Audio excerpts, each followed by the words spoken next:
down and listen to records. Smell the cover, read all the verses. Tell me about your favorites on Vinyl and Vision.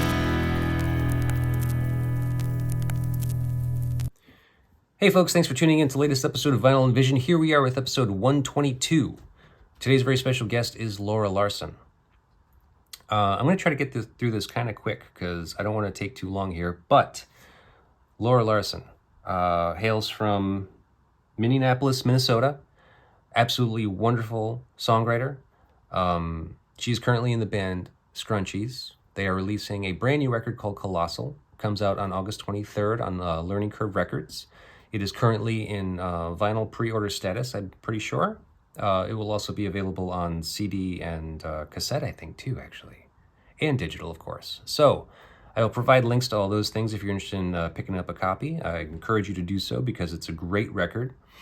I'm going to glaze over the fact that this album is one of the last albums that was recorded by Steve Albini. That being said, whole ball of wax there to unravel and to get into, which I get into in our conversation. So I'm not going to explain too much about that now, but Steve Albini is a massive, incredible force of nature in the hard rock music, punk rock, noise rock, whatever the fuck you want to call it, genre. And we lost him recently, and it's a tragic, fucking devastating loss for all of us. And yeah, so we do talk about that. It's in there. I won't go into crazy detail now. So it was a great honor for me to speak with Laura because she's a great and very talented songwriter. I've listened to just about everything she's recorded, and it's all goddamn great. Seriously. I mean, like, it's so hard to be able to say that honestly about anybody that has a long career and like lots of music and a lot of projects. It's just the truth. That's all I can say. I'll provide links to everything. Check it all out. The topic of discussion tonight, Bikini Kill Huggy Bear's 12-inch split. Our Troubled Youth. Very difficult record to talk about. If you know it at all, you probably know why. If you don't know it, it's because, very, very short summary, both bands were having media blackouts at the time that this record was released. So they weren't saying shit about it. And it's very clear. So did my best I could with the information that I could find. And it turned out to be a great conversation. Actually, Laura was great. I really had a great time speaking with her. She was super awesome to speak with. And I think that shows. And if you like kind of the conversation we've had here and any conversation that I have had or will have, please do all the things you do with the internet is what we asked, is that you like, share, subscribe, comment, rate, review, all of those things, please. They help us out immensely. They cost you nothing. If you do care to throw us a couple of bucks, we don't do that. We don't just have a handout, and for you to throw stuff in there. But we do sell records online. You can always buy a record. It helps us out. We put out records, Hammer Party, Narnia. Those are a couple of the acts so far that we put out. And any of those purchases help us out immensely. They help keep this thing rolling. So please do that. And we thank you very much. Enjoy. Hi, Laura. Hello. Hi, James. Hi, how are you? I'm good. How are you doing? I'm okay. It's nice to see you. Thanks for doing this. Of course. I guess like maybe the first thing I'd like to say is just that I really love the new album. No, It's thanks. Yeah, it's pretty kick-ass. I mean, to be completely honest with you, I've never I didn't know about you prior to Curran sending your information to me. And then I listened to the album and I was just like, absolutely, I want to speak with her. And then I listened to everything you have out that's recorded right now. I've listened to all of the Scrunchy records, the Kitten Forever records. I've listened to, what's that other band called? Baby Guts. I listened to Baby Guts and Cadet was my other one. Cadet, was that? Yeah. Yep. Yeah, I listened to everything and your solo record. Oh God, thank you. Yeah, so I mean, I'm on Laura Larson overload right now. Nice. So am I. It's insane. Oh. I was gonna say, is this what's do you want to tell me the secret to songwriting? Because obviously you do a ton of it and you do it well. Uh, oh, thank you. Gosh, the secret to songwriting for me, I don't know. It's a drive that I have that I don't have a choice, honestly. Yeah. Like it feels like it's something I have to do and I've always had to do. I've been writing songs since I was like an actual child. I don't know. Sometimes, it'll be easy to just kind of sit down and hear something in my head and kind of like pull it out and make it a song. Other times, something will just kind of roll around with me for months and finally I'll pull it together at the last minute, like right before we record, which, happens not totally infrequently. So yeah, Yeah. it kind of just feels like it's just been a part of my life for so long that it doesn't even feel like a thing that I have to totally think about. It's just Right. um it's a way that I move through the world and kind of always has been. Huh. Okay. And so you've been writing for how long, would you say? I first started playing guitar when I was 14 or 15 years old. I started around the same time as my best friend Angie, who is still playing music in the Minneapolis music scene as well. She's in a band called Big Salt and another band called Spit Takes. And they're both really fantastic bands. She's actually like a phenomenal musician and guitar player. And the two of us started playing guitar at the same time when we were around 14, 15. And we were really into Nirvana and we started a band together when we were really young called Fetus Farm. Hmm. So Okay. that was an all-girl kind of rock punk band when we were still like younger teenagers. So I've been writing like full songs like that since that age, but I definitely had notebooks as a child that had, really cringy lyrics that in my mind were songs, but I didn't know quite how to translate them into instruments and vocal melodies and choruses and verses and all of that. Right. Okay. Um, so well maybe let's go back from there. Were you born and raised in Minneapolis, was it, right? Yeah. I was born and raised in a suburb of Minneapolis called Burnsville. It's about 15 minutes south of the city. It was when I was a really little kid, it was still really underdeveloped, and so I grew up on the edge of a cornfield. Now it's like a metropolitan city, basically. It's super diverse and there's a lot of there's more culture in Burnsville now than there was when I was growing up. I'm not saying it's by any means cultured, but it's definitely Getting beyond better. just yeah, it's beyond just the Burnsville Mall that we just spent our entire teenage years at. So yeah, Hmm. grew up in the suburbs. Oh, okay. And so what was Yeah. that like growing up in your house? Were your parents together or did you have siblings?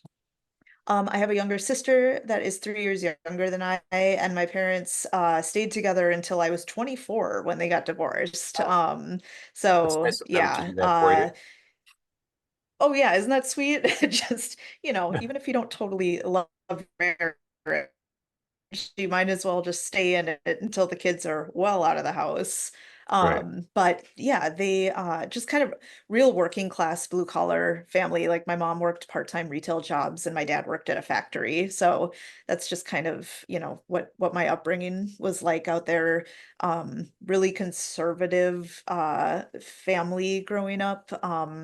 We went to church twice a week, Hmm. which, I have good and bad feelings about. Like I met Angie, my best friend at the time we learned how to play music together. I met her through church. I met some really good friends in, youth programs through the church. But Hmm. it it really, you know, colored a lot of growing up, but it also was a really good introduction to music and being in choir and performing in church plays and being a part of a community. Hmm.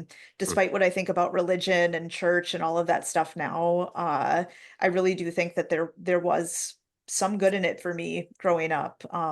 Yeah.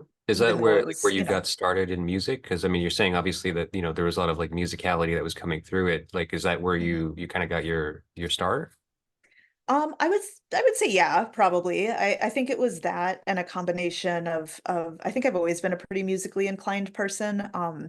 I grew up with my parents listening to the oldies station in the car all the time. And so my musical upbringing was, like the Beatles and the Beach Boys and the Hollies and, Hmm, stuff like that with really, melodic poppy stuff and then kind of merging into stuff like the Animals and almost getting into the early psych rock kind of genre but sure. just having you know Sam Cooke in my ears as a little kid. It's like that stuff just kind of follows you forever, and I have those feelings of being on a road trip vacation with my family when I'm really young and hearing sitting on the dock of the bay and just feeling like when I hear that song now, just transported back to like I like know the feeling that I had being in a hot car driving around in the summer, like listening to this. And so it feels like those things have always just been, you know, almost not optional in my life. They're just like so built into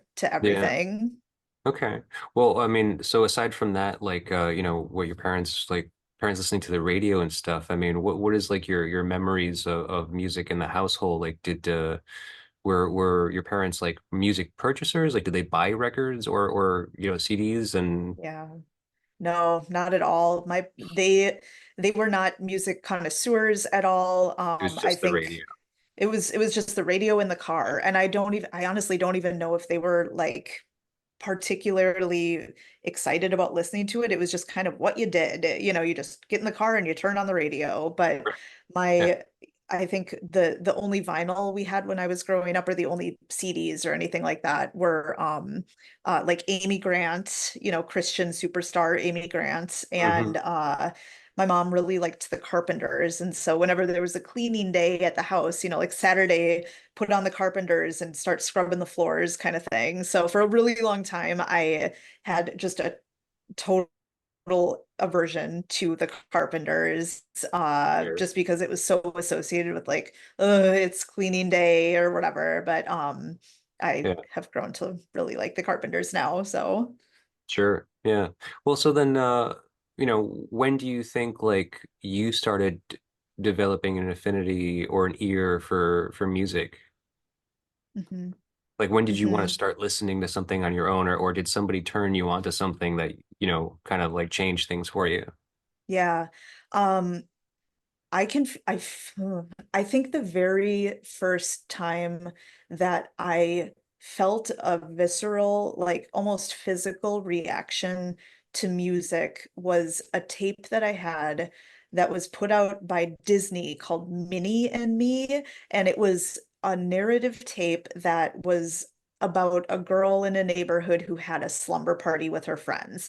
And it's a two-sided tape full of the most like I mean, to this day, like that tape is really beautiful to me. It's like really sweet songs, really good pop melodies, and it was kind of put out in like a almost like a proto what is like like the Disney pop star kids or whatever. It was kind of before the era of our age Mickey Mouse Club kids like Justin Timberlake and stuff. It was a little bit before that. Oh, okay. But it had these really beautiful songs on it, and I just wore the tape out, and that was one of the first times that I think, especially listening to something that was really based in like girls doing things for themselves and making their own world special and all of this stuff. So I don't know. It's kind of hard to explain because it's like, well, this Disney tape for kids was really Yeah. impactful to me, but it really was. It's a really defining moment in my Yeah. musicianship and like how I related to music. And Okay. there's been a few things like that one. And then a number of years later, when Spice Girls put their album out, I just played that into the ground and was Spice totally World? obsessed with it. Yeah, yeah, or no, before Spice World, their first album was Oh, just okay. this, it's called Spice. And It's just so Spice. Okay. Right. yeah, and so that I just, that was like forget it, like that was just everything to me, and it still is. I mean, I those songs are amazing Hmm. still. They're really well written pop songs. They're very fun and touching and funny. And Hmm. yeah, I don't know, those two I think were pretty defining musical Well, moments for me. and how old would you say you were when you found that Mini and Me tape? Oh gosh, I was probably like 5 or 6, something Oh, like okay, so that, like really little. really little. And then the Spice Girls album came out when I was 10. So Okay. yeah. Okay. So that's yeah, that's pretty formative, I would say. Yeah. In relation to your age. But Hmm. so then obviously I've listened to all of your music. All of it tends to be pretty mean and angry sounding. So when did Hmm. things kind of go in that direction for you? Like when did it Hmm. start to turn aggressive? Yeah. I think when s- I think when I discovered musicians and bands who were not masculine creating angry music, I think of, the first time I heard Territorial Pissings by Nirvana. I was probably in sixth grade, fifth grade or sixth grade. And I at the time I didn't have the language to say like this is not a misogynistic band who's like aggro and talking, using lyrics that are really like violent. Hmm. And I think I could pick up on the idea that you can have this anger and you can have this aggression that can be expressed in this really beautiful way that isn't about perpetuating violence or perpetuating, sexism or racism or anything like that. You can pull those emotions out and validate them without making them I guess like evil. It's really easy to kind of align anger with menace or with uh, you know, unworthiness or I don't want to be around that person. They're angry.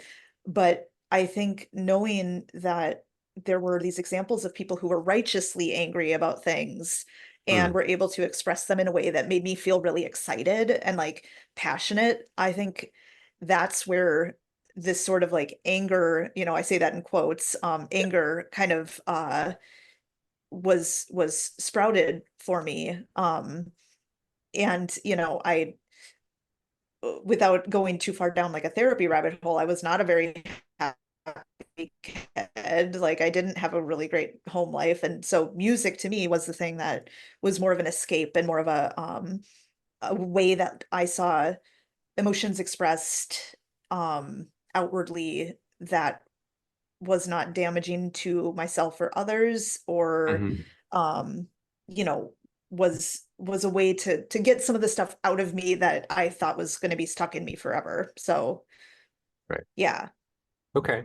Well, so then, so is it fifth and sixth grade around then, like when you start buying your own music, and is that when you start buying like rock music, CDs or albums? Yeah, I mean it was probably a little bit later than that. I think the first like rock album that I bought for myself was Americana by The Offspring. Okay. And that was, I mean that was just kind of like what was out at the time, but it kind of it pinged that same thing for me. I think a lot of my formative years of getting into rock music and getting into culturally being really immersed in what rock music meant. I was at the age when nu metal was like super, super popular. When I was, probably 13, 14. And so I hate to say it, that had a pretty big impact on me. And that's No, that's kind of like fine. this weird, it's okay. I mean, that's It just makes what sense. we were in a monoculture at the time. The internet wasn't the way it is now. You couldn't really discover things um in the sense that everything's kind of very accessible, to folks now. And I think when you're 13 and you're living in the suburbs and you turn on the TV and there's Fred Durst singing break stuff and you're like angry and sad all the time and you can't really Yeah. figure out why, you don't really know, you don't really know why, but you want to justify ripping someone's head off. Sorry, that's the lyric for that song. No, that's fair. I get Um, it. it you connect with it just because it's there, you know? And so I think I went through like a cringy phase of like, oh, I'm into corn and the biscuit for a little bit, Oh, and then sure. We all really did. quickly evolved out of that. I give myself some grace with it. It's Yeah, that of was course. the nature of the beast at the time. But It's all relative to kind of who you are and who you become, yeah, and especially as a musician, like what you end up kind of creating.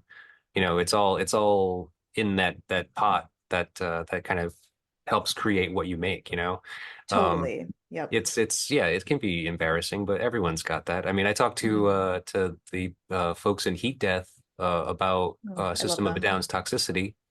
I You mean, know, that album slaps. Like, that's a good choice. it's a pretty good one. But see, at the Yeah, time for me, because I'm a little older, their first album was the one that really hit for me.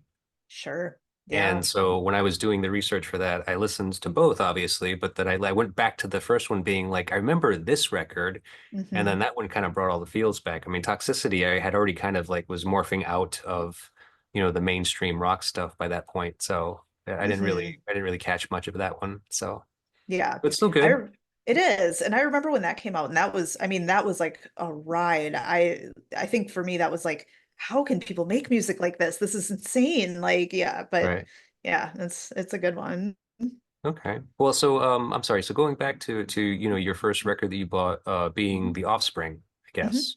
Okay, Yeah. so now you're getting into punk music, it seems. Hmm. Yep. Uh Yeah.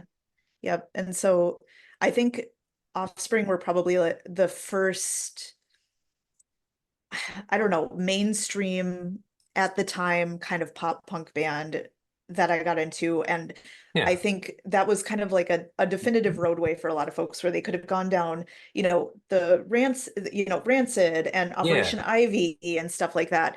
I didn't necessarily go that route. I went the like Nirvana and then subsequently into Hole and Bikini Kill and Right. I kind of really immediately after that, Jack Off Jill, which was this riot goth band that existed in the Hmm. kind of mid 90s.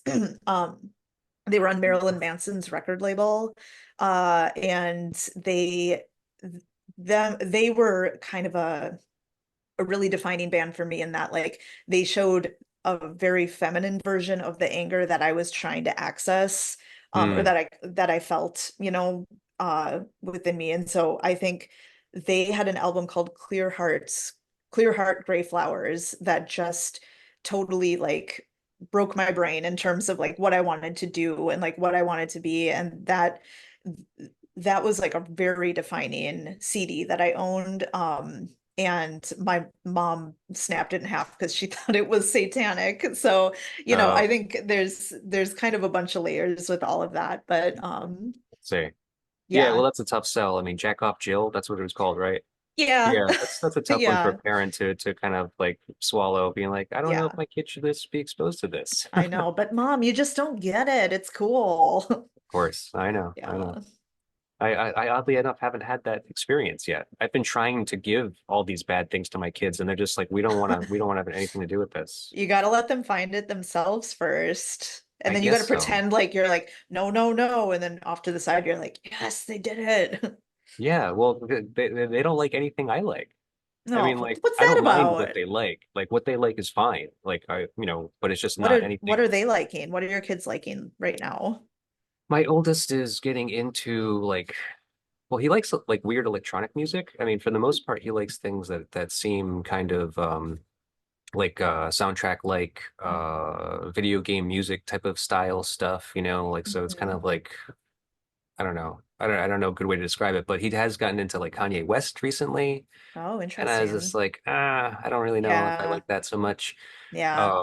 He got into MGMT, which was actually kind Oh, of that's cool. fun. Sure. Yeah, Yeah. yeah. Cool. So I bought one of those. I bought their new record for him actually. But yeah, aside from that, not too much. Not Yeah. too much that really stands out. Yeah. Um, but let's see. So punk rock as a young teen or maybe budding teen, uh the album you chose, Bikini Kill and Huggy Bear's Split. Hmm. Yeah, yeah, yeah, yeah. Our Troubled Youth. When did you get that? And what was that experience like? Hmm. I think I got this split album when I was in my late teens. I got it at a cheapo record store, which is a local record store chain here in Minneapolis. And they used to have, I mean, they still do. There's at least one shop still around, but they just had bins and bins of used records. And I had already known about Bikini Kill and maybe even Huggy Bear when I got this album. And I just, it's that super exciting moment of going through a used bin and finding something that you really want, and it's like Hmm. $6, so I have just a really strong memory of like pulling it out of the bin and being like, oh my God, they have this split here, like this is so exciting. Yeah. um but it had certainly been after I had heard at least Bikini Kill, and had been a fan of theirs already, and so either this split was my introduction to Huggy Bear, or their actual CD, Taking the Rough with the Smooch, might have been. But I think the combination of these two on this vinyl was thrilling because one, was the first time that it showed me that like two bands that I really love can actually just put a physical thing out together. That wasn't really Hmm. something I had seen before.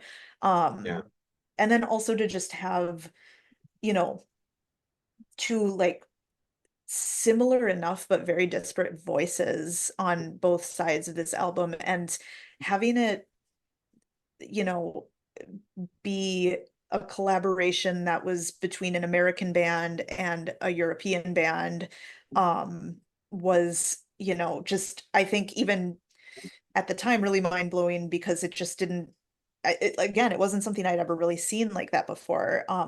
And so being able to kind of like dive into both sides of it and seeing how each band approached their musicianship and each band approached their songwriting, kind of in this one package, was really exciting to me. And both bands were like wildly impactful to me as I was like actually getting into physically playing music, and kind of identifying my own politics and how I wanted to sing and how I wanted to be writing and the sounds I wanted to make and the way I wanted to sing and all of that stuff.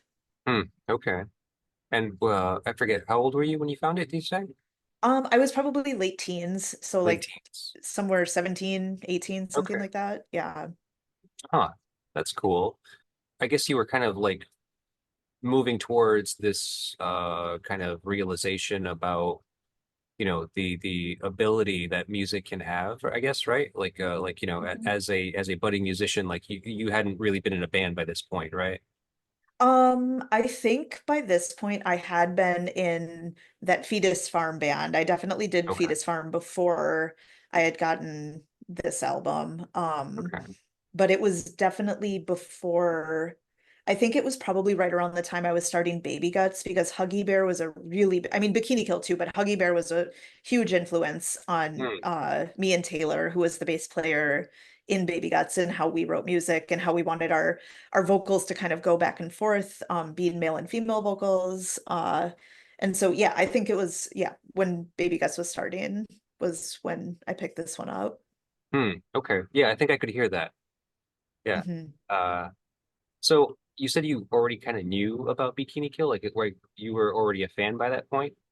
Yeah, so when I was in high school, I made friends with Taylor, who was in Baby Guts, and his girlfriend at the time was Corey Harrigan, who was in Kitten Forever with me down the road. Ah. And so um she may have been the person who brought a Bikini Kill CD into the car, and like that was, my first introduction to it. But I don't really have a super strong memory of like the very first time I listened to Bikini Kill and I felt this or whatever.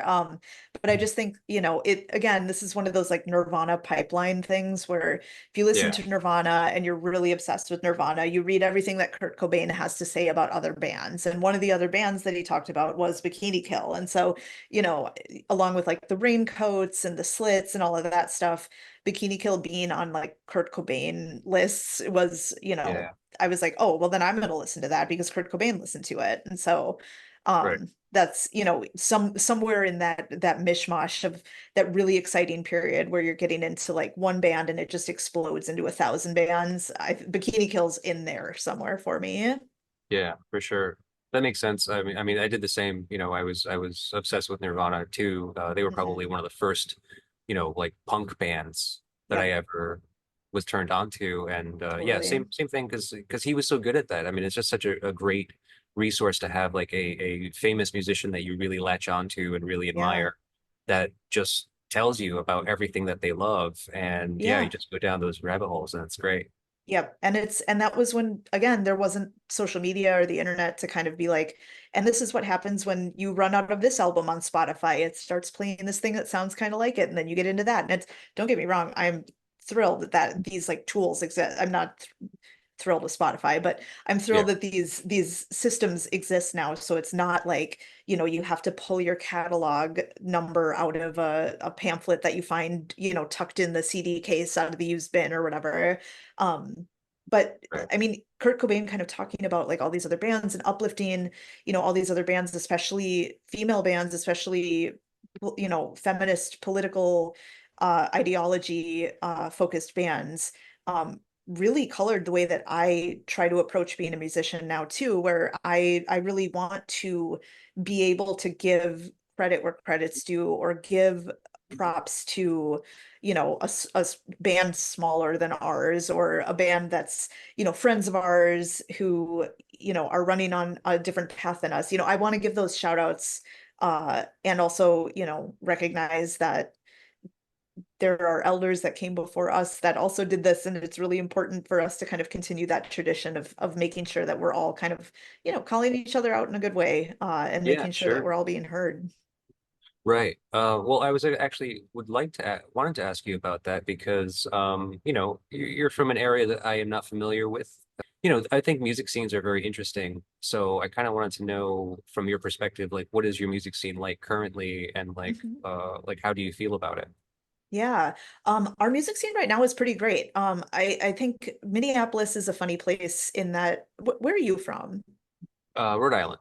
Rhode Island. Okay. I'm trying Yeah. to think if there's anything around there that I could like compare it to because I've been around the country a few Well, in times and Providence, I mean, like the noise rock scene in Providence is kind of like the biggest and most well-known thing. I mean, starting sure. in the 90s, like, obviously we both know Nirvana, so they were on Sub Pop. Six Finger Satellite came from here. They were Yep. on Sub Pop, and that Okay. was one of the bands that was just like, for them to have been established in this city and to be uh widely kind of proclaiming their I don't know what you want to call it, like their loyalty to this city and the other bands that were coming around up around the time that they were. I mean, there was bands that didn't really get to any level of success. I mean, like Six Finger Satellite was barely successful either. And then, I've Hmm. talked to those guys myself, and they're like, we didn't sell any records at all. They were just like living off Yeah. of their Nirvana money from Sub Pop, basically. Yeah. Yeah. But Yeah. there was Landed. Currently, there's like Lightning Bolt and Erebon Radar. Sure. Well, I Yep. mean, not currently. The Erebon Radar doesn't They're, exist, but Psychic yeah. Graveyard now, and so there's a lot of like those weird noise bands Hmm. around here. Yeah. Like that's the strongest suit, I think. Yeah. Yeah. I think we tend to the different areas kind of tend to spit out a lot of, not same sounding stuff, but similar genre or Yeah. whatever. And I think, one of the unique things about Minneapolis is that we do have a pretty diverse music scene. And just in terms of, if you go to a punk show, you're not just going to see four punk bands. You're going to see, stuff that sounds a little different, something that's a little more experimental, Mm. like a solo project of someone with a loop pedal or something like that. So yeah, it right now it's feeling pretty good. I think it's always hard to kind of zoom out and say like what's the temperature of this scene right now. I think if you're judging in terms of the amount of venues that are around, the amount of bands that are around, what it feels like to go out and see a show. I think we're in a really good place. I went to 5 shows last week. That is not like a thing that I normally do, but they were just 5 nights of really good music that I wanted to see. And Yeah. a bunch of new venues that have popped up over the past couple of years. We've got this new place called Cloudland that just opened. That's cool. I'm really, yeah, I'm feeling like we're kind of on the verge of like a really good like Minneapolis musician, or a Minneapolis music renaissance right now. That's cool. Um, Yeah, and because we there's have some a, history yeah. from there too, right? I mean, like, Mhm.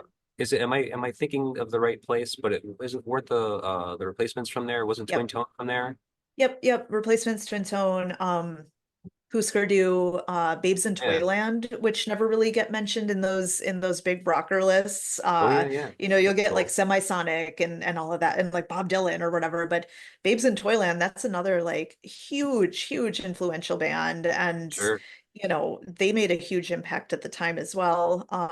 And they don't get mentioned quite as often as the rest of those guys, but Yeah, it's true. don't I don't know know. why. But yeah, There are those unsung heroes, you know. I they mean, like are. they're the Yeah. ones that were there before or around the same time as L7, which Mhm. those two bands, you know, I think probably were the predecessors for most heavy female Yep. driven rock. I mean, like a Bikini Kill, obviously, were Mhm. fans of theirs and Yep. you know, were like influenced by them hmm for sure. Yep. So Yep. 100%.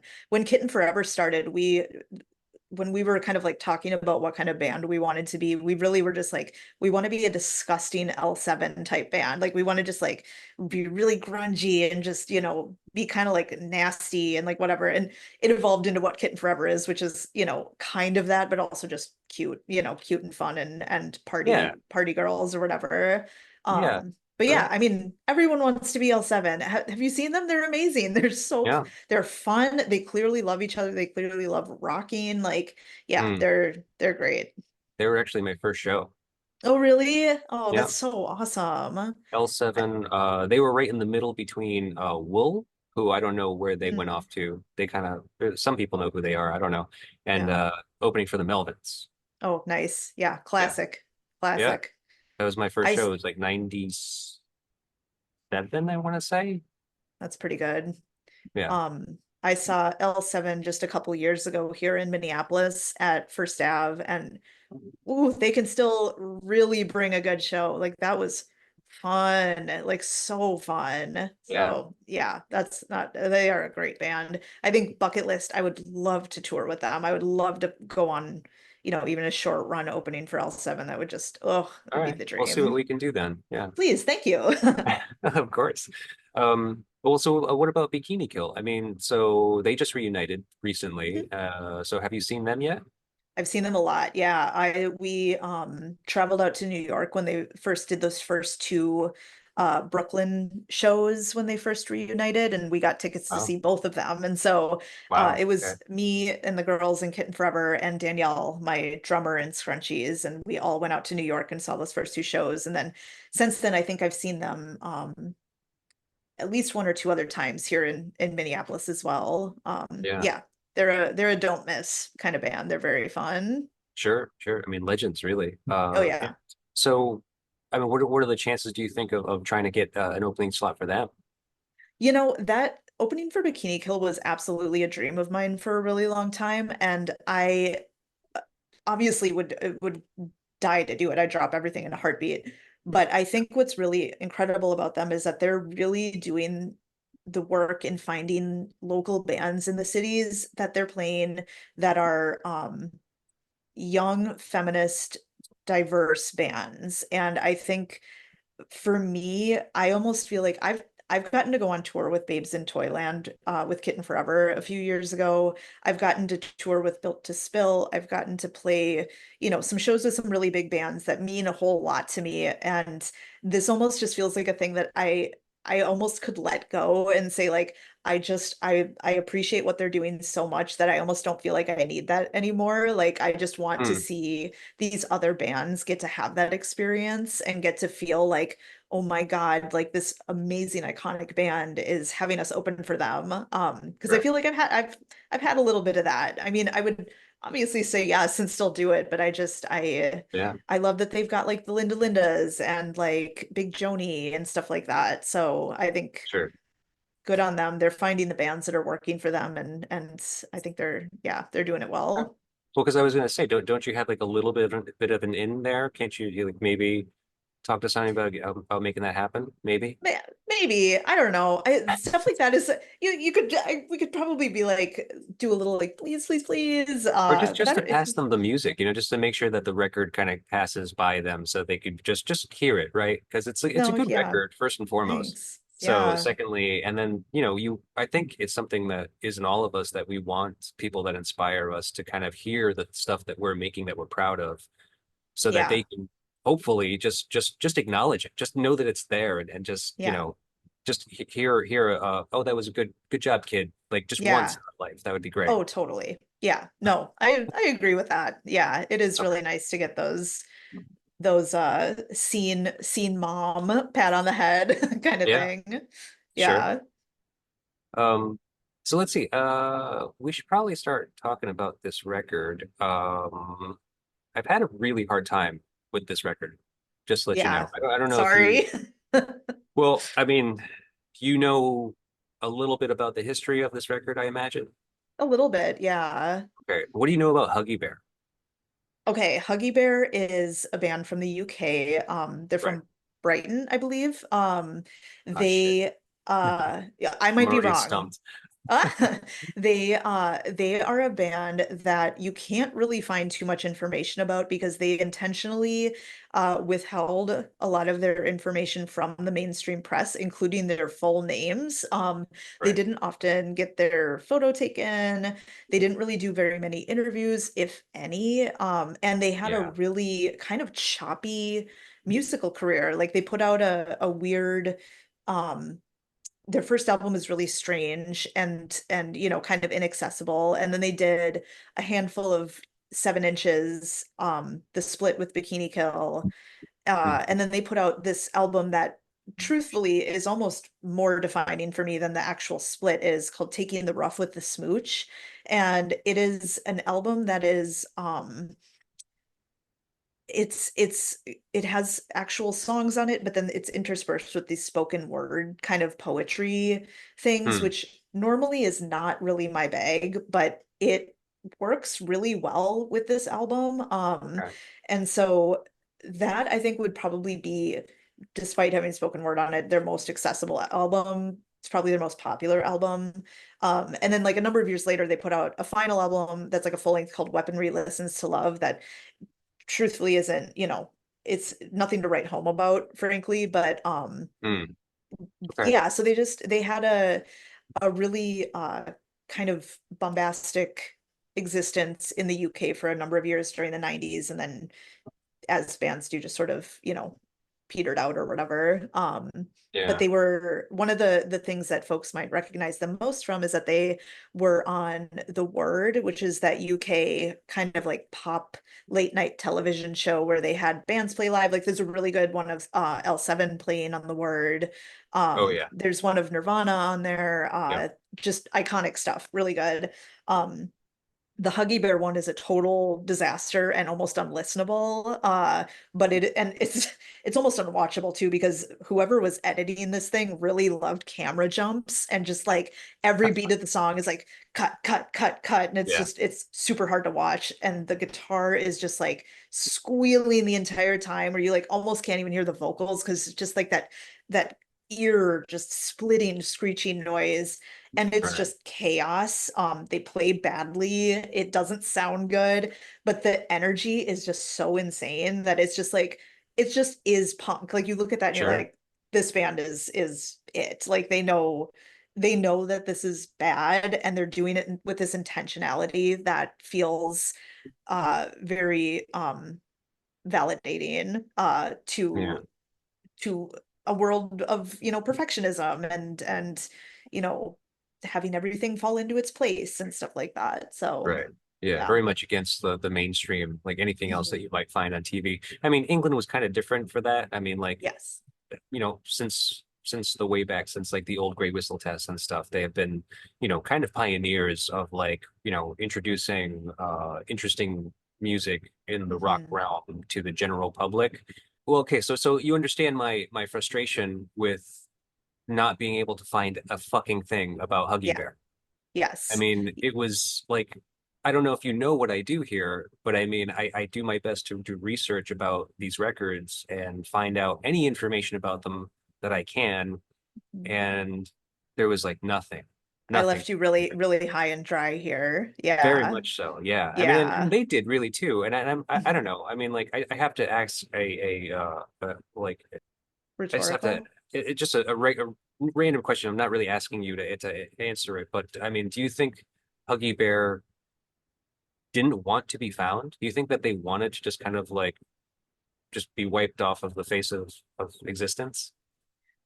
Okay, I don't think they wanted to be wiped off the face of existence. I think what their mentality was that people are going to misconstrue whatever we say, and so we're going to make our mark by just saying what the music is going to be saying to people and not try to create any sort of persona or image around anything except for what our music is trying to say. I think it was a very Hmm. uh anti-establishment, anti individualist way of approaching being an artist. And I think Yeah. that's what's really interesting about this split and kind of, you know, with I think the kind of work that you do with this, with this podcast, I think I listened to a few episodes and I'm appreciative of a lot of folks talking about the musicianship and the stylings of these projects. And I think Mhm. that what's interesting about this album is that it has this duality between these two bands that existed at the same time that we're saying similar things in very different ways, but also very similar ways. And so I think Yeah. the reason I sort of gravitated towards this album, in particular to talk about with you was because the musicianship and the tone and all of this stuff was not necessarily the point of all of it. And so the narrative wasn't the point, but it was Hmm. this way of bringing these like really political ideas, these really kind of feminist politics mixed with um two different ways of approaching how these bands are singing about those things. So Hmm. I recently read Kathleen Hanna's autobiography. She's the lead singer of Bikini Yeah. Kill. She just Rebel put out an Girl. autobiography that's great. It's really Yeah. good. And there is a line in it, and I actually wrote it down because I wanted to reference it, but she said poetic lyrics are important, but it felt like women hid behind poetry as a way to say something without actually saying it.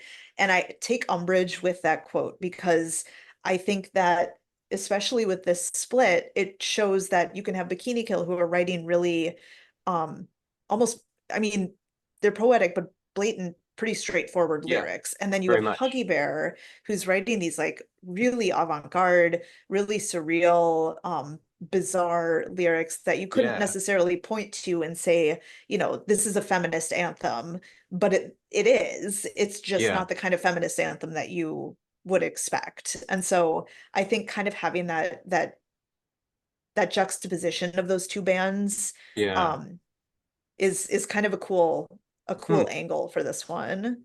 Okay. Well, I'm happy to hear you say that because that's kind of what I focused on. Oh, Uh, great. because of lack of information, that's kind of really all I had to go on, really. So that was actually the primary focus for me because I noticed that, like, you know, I've never been a fan of either of these bands. Mhm, I mean, I've known about Bikini Kill and I've listened, I know I've heard some of it somewhere, but it's never been a band that's really kind of like grabbed me. mhm, Um, and Huggy Bear, I certainly knew nothing about.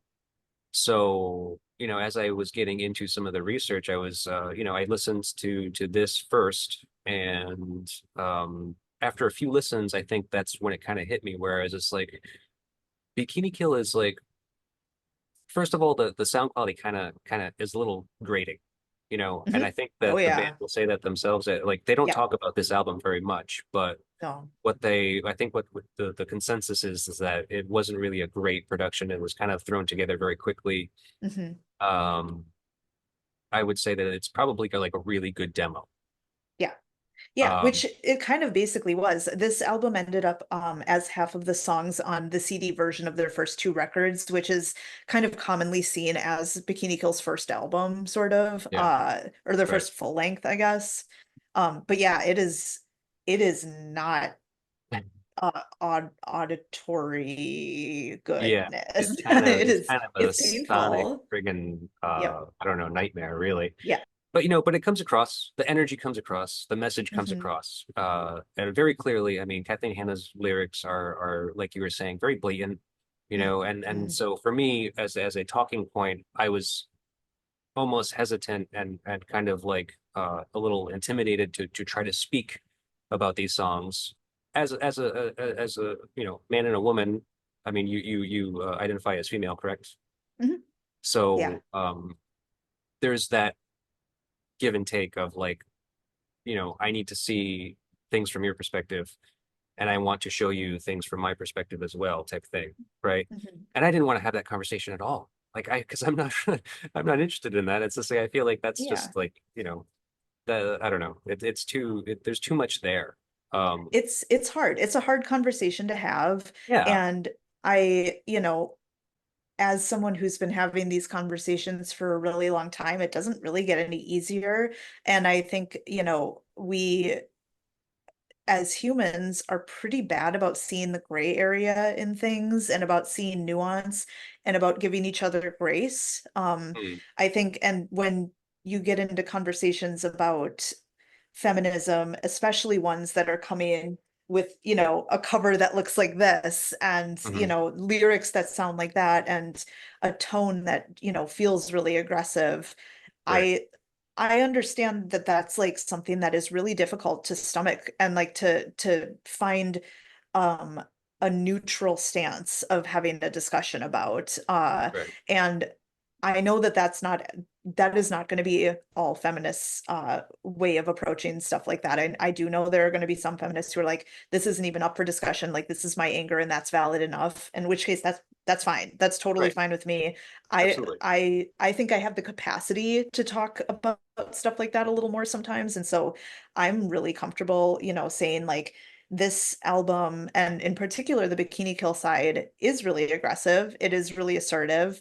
It is Mhm, also saying a lot of things that, I think looking at them in like a really blatant face value way as like actual I, this is a big phrase to say, but like actual threatening remarks, I think kind of like is disingenuous to the meaning behind it, which is that women are under violence all the time, and it is subversive violence, and it is, a violence that isn't totally clear all the time, and it makes you feel crazy and it makes you feel right. like you're losing your mind, and that like it must be me, it's not the world, it's me. And so when you have someone who is saying is expressing the anger that you have in a way that resonates with you in this like passionate way that you would never, necessarily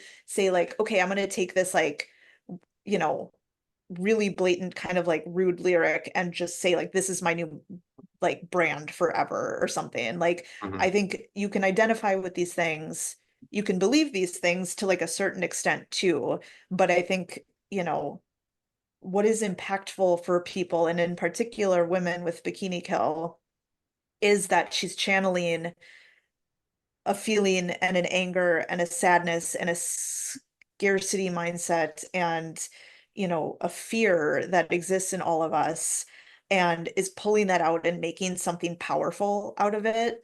mm, And I think that's really hard to see if you don't feel all of those things in the same way that she's expressing them. And that's not right. to say that you as a man or men or, anyone along the gender spectrum doesn't feel angry or scared or, pissed off or afraid at any moment. Like we're all afraid. Everything is terrifying.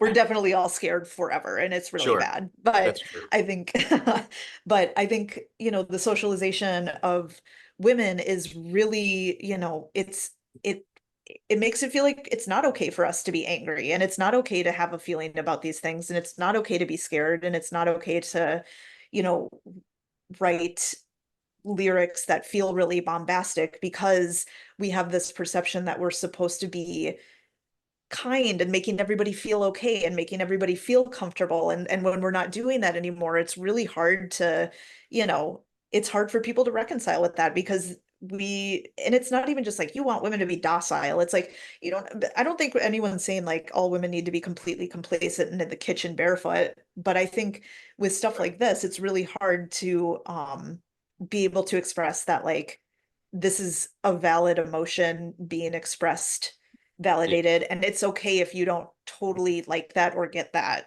but Yeah. that doesn't mean that it doesn't exist. Oh no, of So course not. Yeah, yeah. and so I mean, like I said, I'm a sympathizer. So I mean, and to speak a little bit to what you were saying, I mean, uh, I think from the perspective of history, she was closer at the time when she was writing this music to that way of life where you were describing it, like you know, maybe men were oblivious to all of these things. Like they didn't even acknowledge the fact that they were abusing women, you know, physically or mentally in a way because it was just not they just weren't thinking about it. Mhm. So you know, so I get it. I get it. It's just I just don't like politics in general. I just because I feel like they lead to arguments and then and you know, I don't like to argue really. I just I kind of know.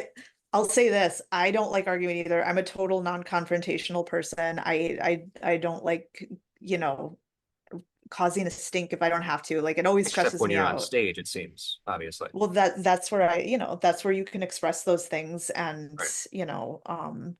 but as far as like, not I don't like politics either, but it's just like what's here. It's what we have to deal with. It's what, Yeah. we don't Right. have a choice to like ignore it. And so, Right.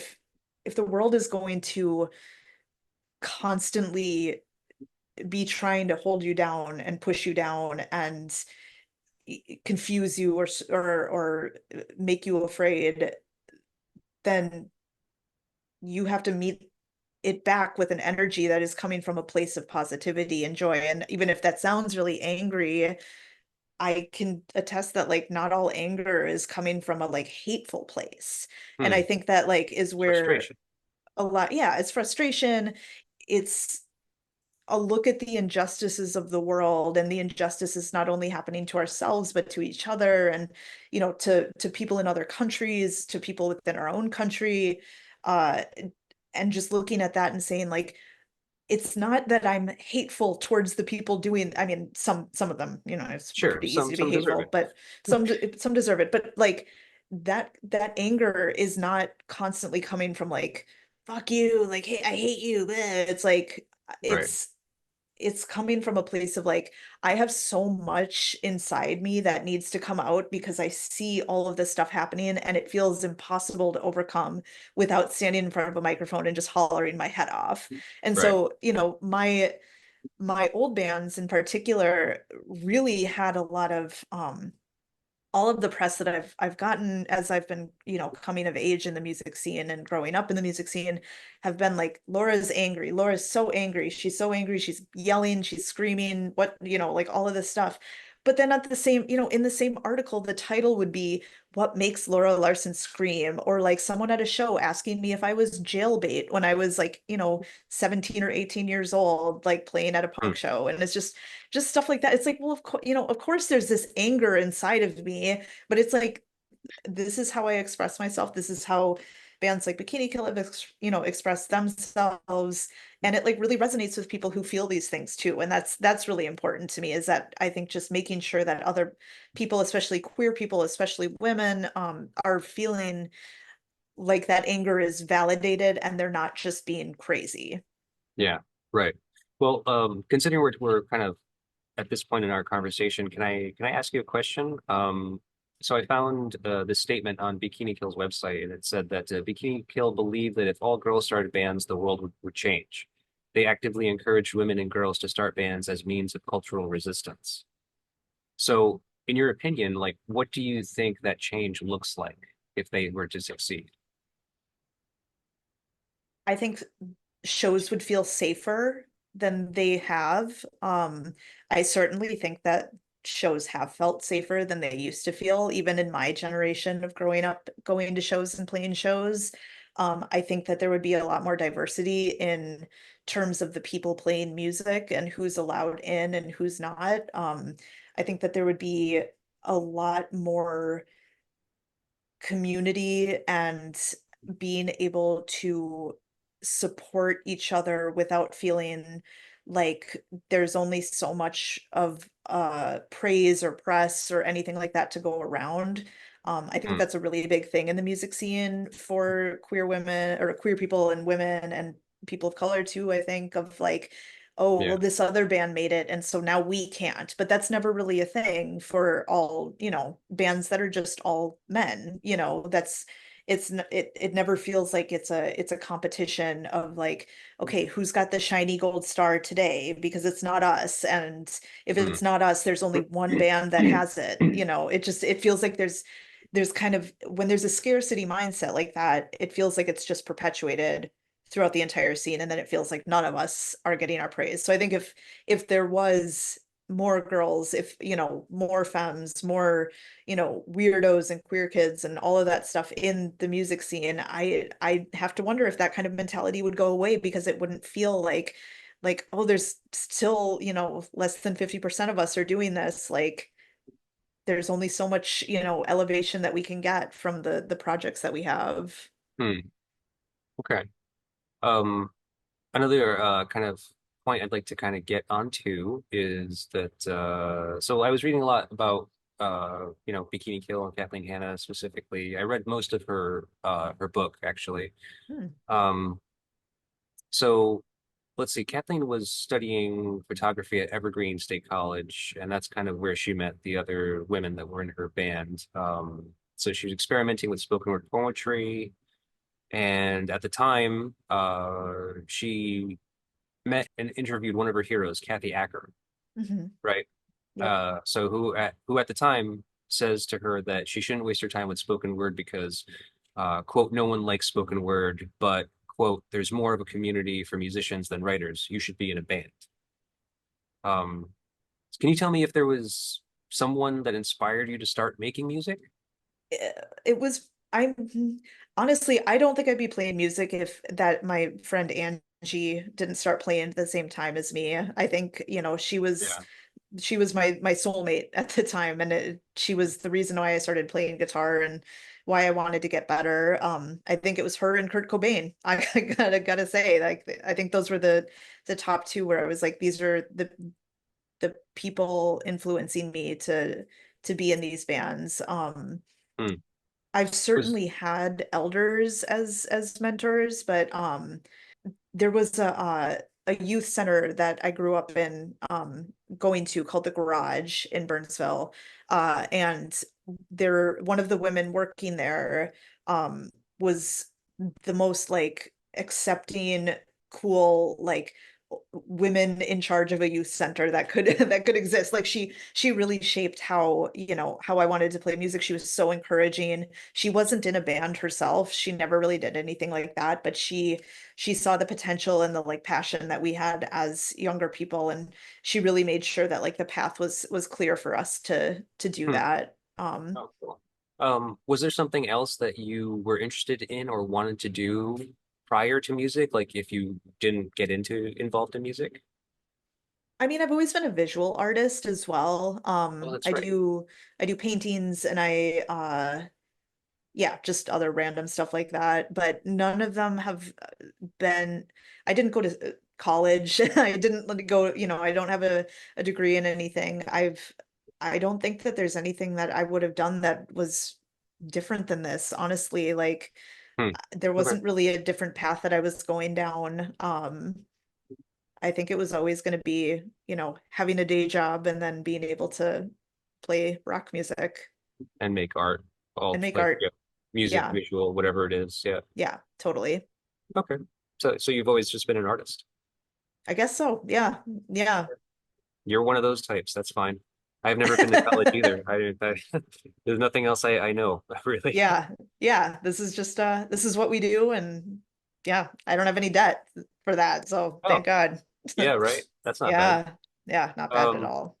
so now speaking about this album, the first thing that kind of came to mind as I was doing my research, the kind of thing that was most prevalent was the reminding me about Riot Girl and that whole movement. And this is Mhm. obviously, like one of the precursors to that whole movement. Um, and I was wondering, like, do you think Riot Girl is still relevant as like as far as like a movement or a genre or whatever it is like you want to kind of consider that Mm. at this point? Mhm.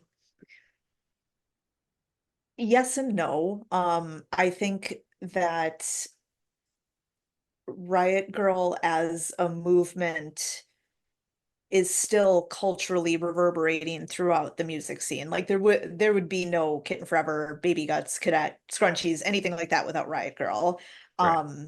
I think that there is a pretty significant cultural backlash to Riot Girl right now, where I think the critiques of it are kind of outshining the positives. And honestly, that's within the scene itself of people that were in the Riot Girl movement too. Like they look back at it and are not totally thrilled with how any of it went. It was, I mean, you look back at these are 20-year-olds like doing like huge, you know, press conferences and being featured on, like in the New York Times for this movement that like was just meant for their small community, and it just totally got out of proportion and Hmm. kind of ended up being something bigger than itself. And so something like that, especially something politically minded, it's a beast you can't really control when it gets that big. And so Right. I think that there's so many layers to what Riot Girl was and is and how it's perceived now, that that's almost kind of a difficult question to answer, because I just don't think it was one homogenous thing. Like if I mean, Right. I know we keep talking about Nirvana, but if you ask the question like, do you think Nirvana still has repercussions throughout, Right. the music Well, landscape now? It's like, well, of course they do, because it's almost like a perfectly preserved time capsule of what music was and can be, and it's right. so applicable to everything. Sure. It's timeless. Well, Whereas, well, that was considered grunge, and grunge doesn't really exist anymore. But I mean, like you're right, saying, there's a reverberation of it, which I yeah, believe is true. yeah, So, but like as a term, as far as a term is concerned, it's just like it mhm, almost doesn't seem relevant. yeah, it doesn't mean anything anymore. Yeah, Right. but Well, I yeah, mean, I so think, so yeah. should there be a new term for like Riot Girl? Because like in the research, I found someone that had said something about girl style. I was just like, that seems Hmm. kind of current. That could be a new take on it, maybe. Hmm. I've never really heard that before. I don't know, because I think, the ultimate difficulty with music is putting a genre on it, right? Like when someone asks you Sure. like, what kind of music do you play? You're like, I don't know, like Right. punk, I guess, but like a bunch of other stuff too.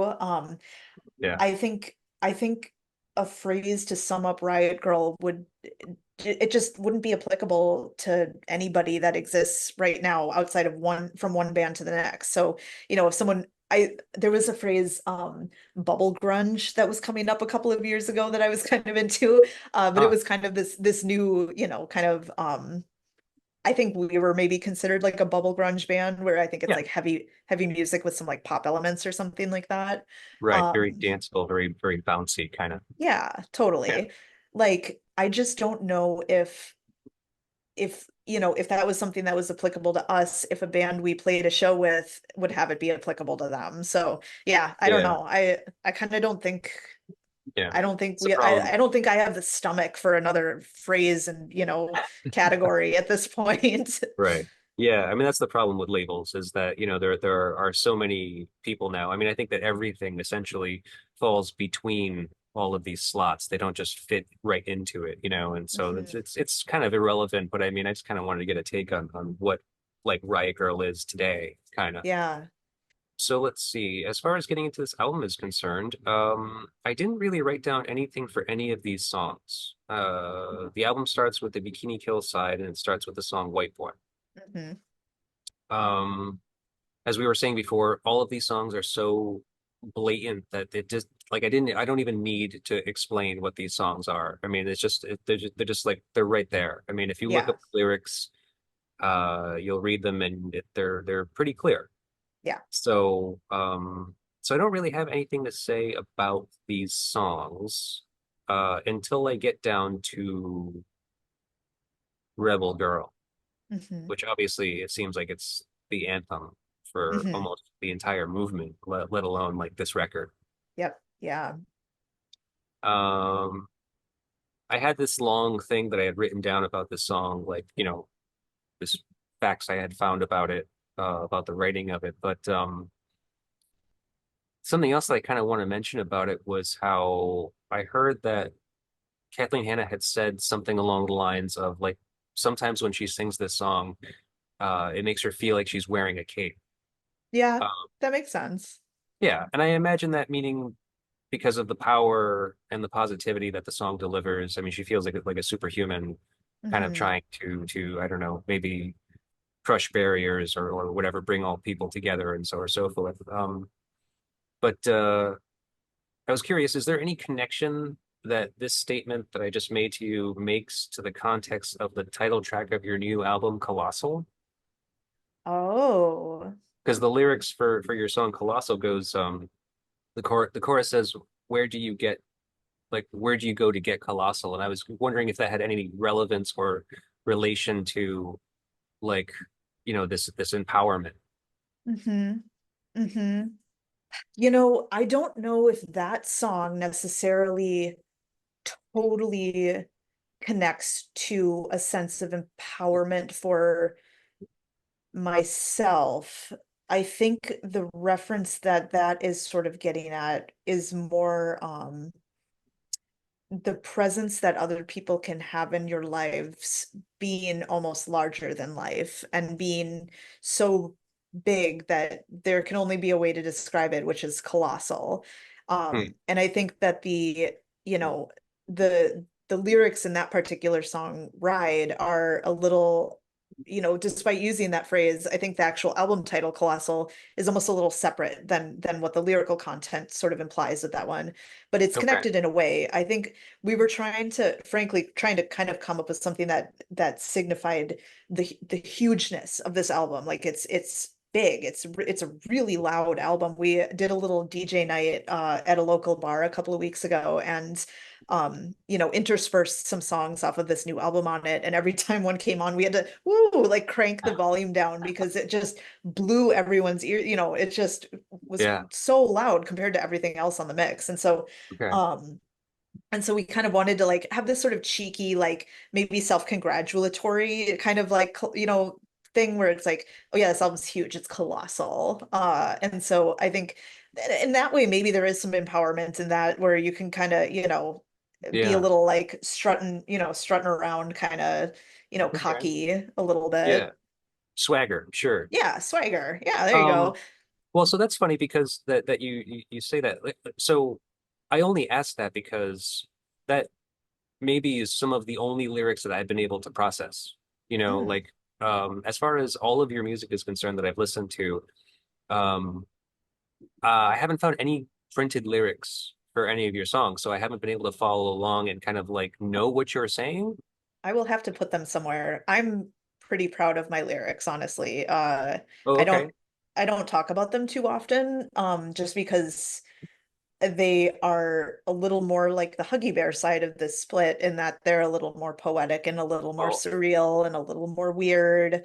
I made that Um, connection too, so I'm happy that you're saying that. yeah, totally.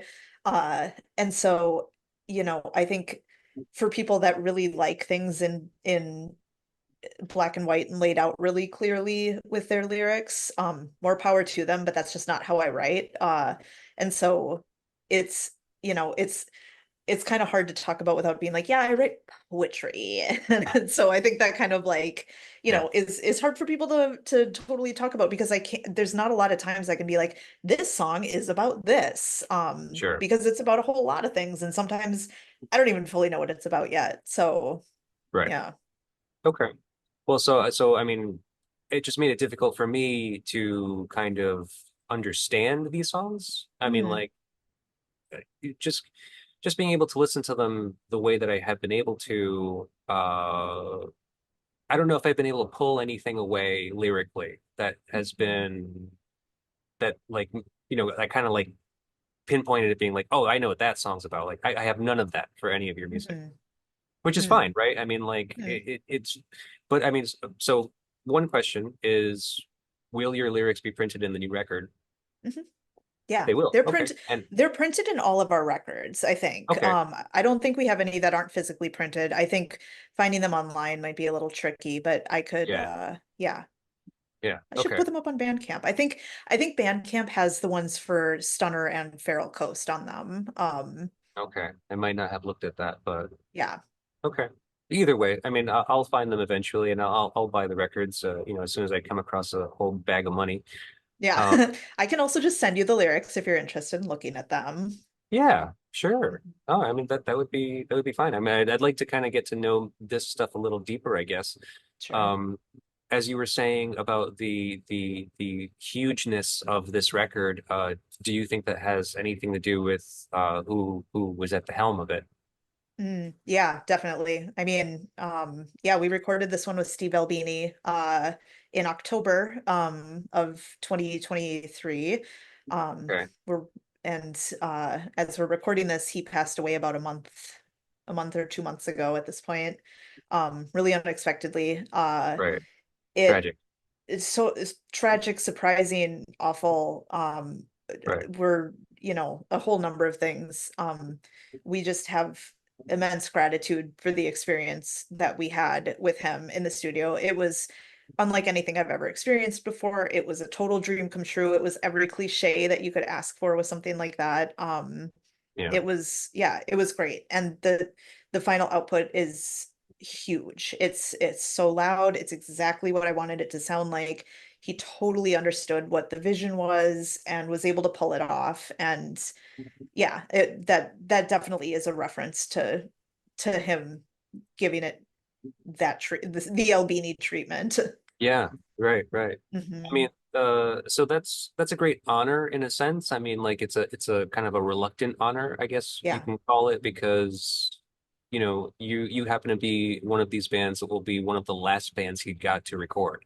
yeah. And I don't know what that looks like. I don't know like how many bands he had that were, like in progress prior to his passing. But it's Hmm. I feel like this is the first one I'm hearing about that's coming out after his Mm. loss, and it's Hmm. so sad. I mean, like he's such a like more than an icon. He's just more of like a this I don't know. I don't even know what to call it exactly, but he just had such an impact on everything that meant anything in music to Yeah. me. Oh, Like he 100%. his Same. fingerprints is just on everything that means anything, in the rock music realm right now, Yeah. I think. Um so much so that I bought his records and I can't even open it. Yeah. Yep. I got the last records and I'm like I can't bring myself to open this right now. Yeah. It was when I think my copy of To All Trains showed up less than a week after he passed. And I Yeah, just remember getting that package in the mail and was like, I don't know what to do with this. Like, yeah, it feels like you almost can't open it because there's a weird finality to it. right. But yeah, I mean, the music he made, the music he produced, the albums he produced, his ethics, his morals, Yeah. especially in recent years, and owning up to some of the mistakes he's made in the past. All of that is so, I mean, what a loss all of that is to have Yeah. someone who is a well-known, well-respected icon in the scene and who was really doing good work and wanted to be better and wanted to have other people be better. Yeah. I think, yeah, it's a huge, yeah, big loss, huge Yeah. loss. So how did that come to be anyway? Like I mean, you obviously knew him. You obviously knew records that he has worked on, and you admired and respect those. Mhm. So what was the process like for you to actually get to that point where you either approached him, Mhm. or like how did that happen? Yeah, I so it's been a bucket list thing for me and honestly for Danielle and my band too, to record with him. It's something that's always been in my mind as something I wanted to do. And I honestly think up until, this point in my life and with this album, I think I wasn't, it sounds a little woo-woo, but like I wasn't spiritually ready yet. I think Hmm. that Steve Albini is a person who notoriously will record anyone. Like he's not looking at bands and saying like, I don't like them so much, so I'm not going to do this one, but I'll allow this one. He's basically like, if you pay me my rate, I'll record you. Like that's my job, and I'm going to do that. And so, Right. it's always been something I've known that like I could just pay him a bunch of money and he can record my band. But I think up until this particular album, I don't know if I was in a place where I felt like I had built up the total confidence to be able to go into the studio with someone like that and hold my own and ask for what I want and be able to express it um fully and have it be received in a mutually respectful way. And maybe that's like selling myself short a little bit. Like there could have been points in my past where I was ready for that, but I think the stars really aligned with making it be this album. And Hmm. just with the lineup that we have now with Jeremy playing bass and just kind of like settling into our sound a little bit more just made it, yeah, the way to go with this one. So basically it was really simple. I just reached out to the studio and was like, can we record in October? And they were like, yep, and then scheduled it. So we drove out to Chicago. We stayed a week at an Airbnb down the street from the studio. Um, and then we just, yeah, ripped it out over the course of 5 days, 12, 13-hour days a piece, but just did the whole darn thing. Yeah. So, what was, this is going to be a tough question, but I mean, like, what do you think was the greatest takeaway from that experience? Mhm. I think the greatest takeaway from that experience was feeling like I was working with someone who has been so immensely impactful and influential in my life as a peer. It didn't feel like I was, there was a moment of starstruck at the beginning, but during the entire session, I really felt like he had our best interest in mind. He was willing to hear us out, but also offer suggestions that didn't feel like they were kind of bulldozing our ideas, which, kind of can tend to happen sometimes when you're recording and someone, thinks that they can shift things around on you a little bit. Sure. Or he knows better than you, nothing like that. Yeah, no, exactly. Like it felt like he was making sure we felt good about everything. Um, he would he would take a song and be like, you know what I think this song needs is this. And it didn't feel like, oh, we should be doing this differently because this doesn't sound good. He's like, I want to serve the song and make the song better. And this is how I think we can do that.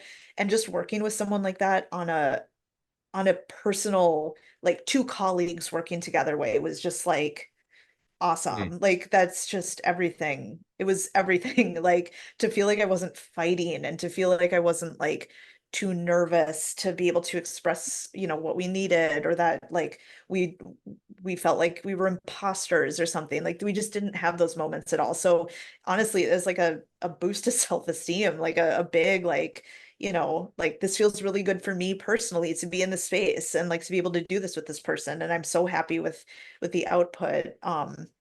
The very last day we were listening to the full run through of the album, and there's a part in the song Load where it switches from this kind of beginning uh it's just guitar and me singing, and then we got a trumpet player to come in and do this like backup trumpet part, and Right. there's a part where that cuts out and like the full band like kicks in.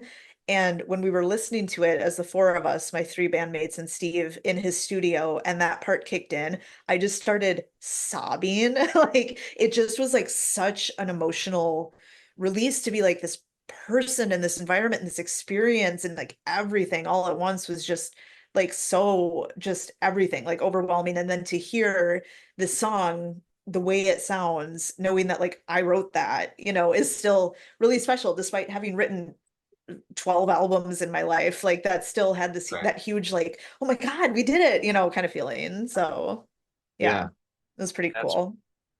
amazing. It really is. It's wow.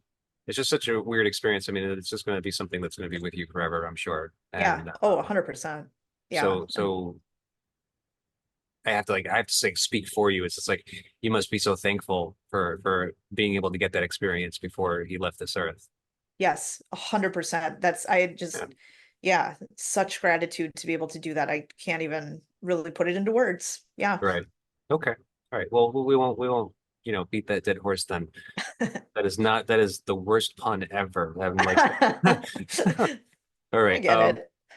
I wanted to move on and maybe talk about the next song, Out of Me. Mhm. So, listening to this album, I feel like Rebel Girl and this song, Out of Me, seem to be the anthemic ones. Like they're the whether you want to consider them the biggest hit or like the Mhm. songs with the most impact. It looks seem like these two are the ones on this side, I think. Mhm. So if you had written these songs, which would be your choice to close with? Like on an album or at a No, show. if you wrote these songs and they were in Mhm. your catalog and you Mhm. were going to use one of them to close, which one would it be? I mean, it would have to be Rebel Girl just because I know the cultural context of that song is so much bigger than Out of Me. I Hmm. think that it's a banger. It's a show ender. It's a showstopper. It's an everyone sing along kind of song. Yeah. I kind of see Out of Me as more like a mournful ballad than a bang, like kind of an Yeah. anthem. Right. Which is, in itself kind of anthemic, but Yeah. it feels like for a really like solid like, oh yeah, we just knocked it out of the park, then that's got to be like that's a Rebel Girl set. That's how it's got to end. Yeah. Yeah. I mean, because I guess Out of Me kind of to me feels kind of like a Where Is My Mind? Oh, totally. Yeah, that's really good. Yeah, Yeah. totally. So I mean, it Hmm. has like a feeling of like maybe like I could see it as a closer only because not because it's intense, Hmm. but because maybe almost it's that um kind of like letting you down gently as opposed Mm, to going out with a big bang. yeah. Well, maybe it would be the pre-encore finisher and then come Hmm. back on stage, do Rebel Girl, and Yep. everyone just loses their mind and then goes home. I Right. think Okay. that would be where it's at. You are obviously the consummate professional. Just sort of. Yeah. Um, all right. So then let's move on to the next side, to the Huggy Bear side. Mhm. Um, so let's see. The first song from Huggy Bear is Jupiter Re-Entry, Mhm. which upon a closer listen and reading along with some of the lyrics that I was able to find, it's definitely a disturbing one. Mhm. Yes. Um, but let's see, what I have here is that I've heard a good portion of your catalog at this point. Mhm. Um, but have you done anything like this dark? Yeah.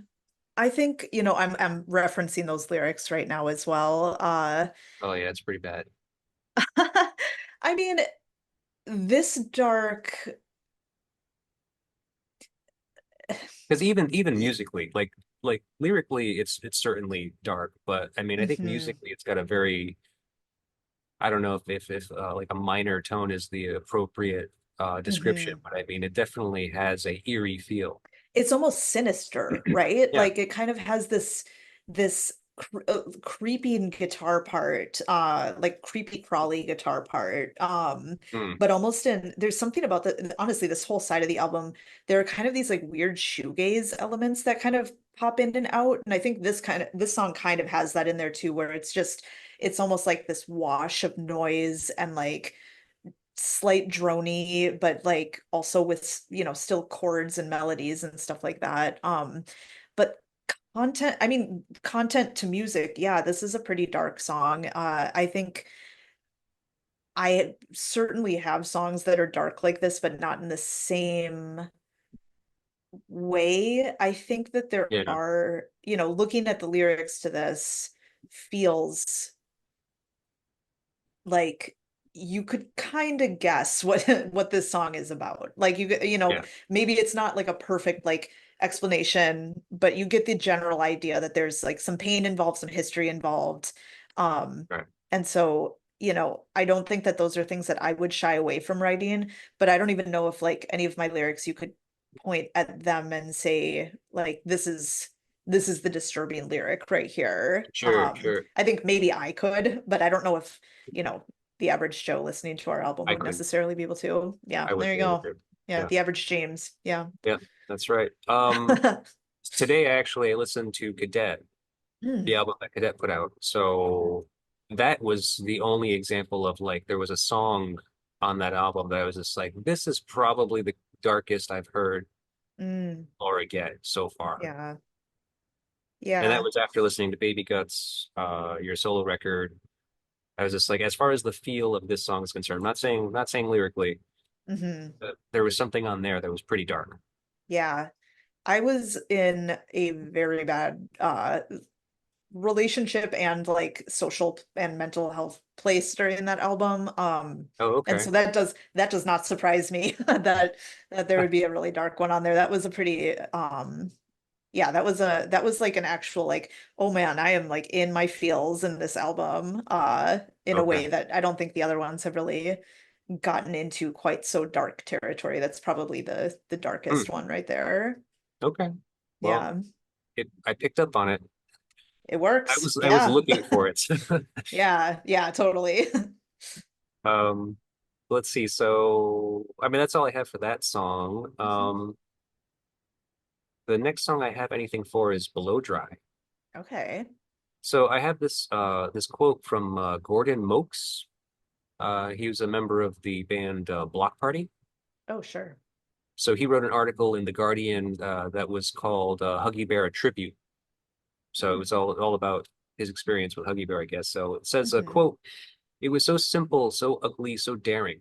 What those 2 minutes of feedback and scruffy drums warned of was a new language of rock and roll that was dangerous, alluring, Mm. and turned everything that had come before on its head."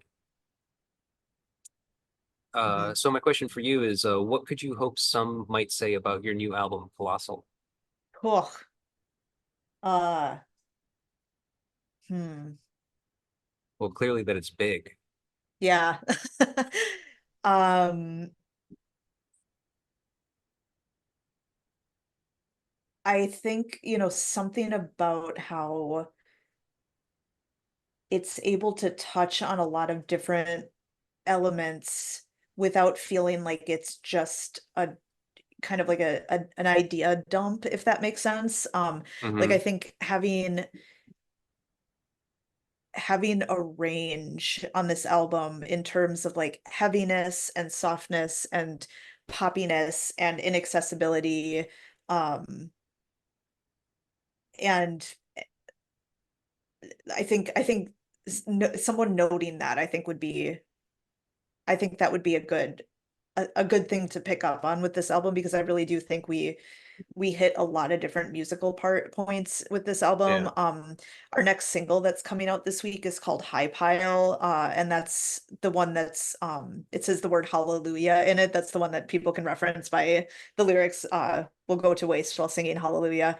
That is probably one of the more like pretty songs we've written, and Hmm. at least the beginning part of it and feels a lot more poppy and a lot more accessible. The guitar is clean and not distorted. Um, Hmm. but then, on the same hand, we've got Load, which totally devolves into chaos and loudness at the end of it. So I think, yeah, identifying that kind of range of this album. Dynamics. Yeah, dynamics. Yeah. Yeah. No, yeah, I can hear that for sure. I mean, it's a great record. I told you before. I mean, especially considering what I know now about your back catalog and kind of your progression as a musician from some of your earliest works to now. Mhm. Um, I don't know. I don't think there's anything I love more about like when I find like a band or a musician that I like, but to see the progression of like what they're capable of. Mm. Mhm. So, I mean, like, this your album Colossal very well could be a starting point for a lot of people. So they might not be able to see a progression because they might not necessarily know your other bands and some of your other Mhm. work. Yeah. So I don't know. I guess hopefully that's something that will come through as far as like, just being a good record as it is, as it's kind of a standalone. Hmm. Hmm. Yeah. Yeah.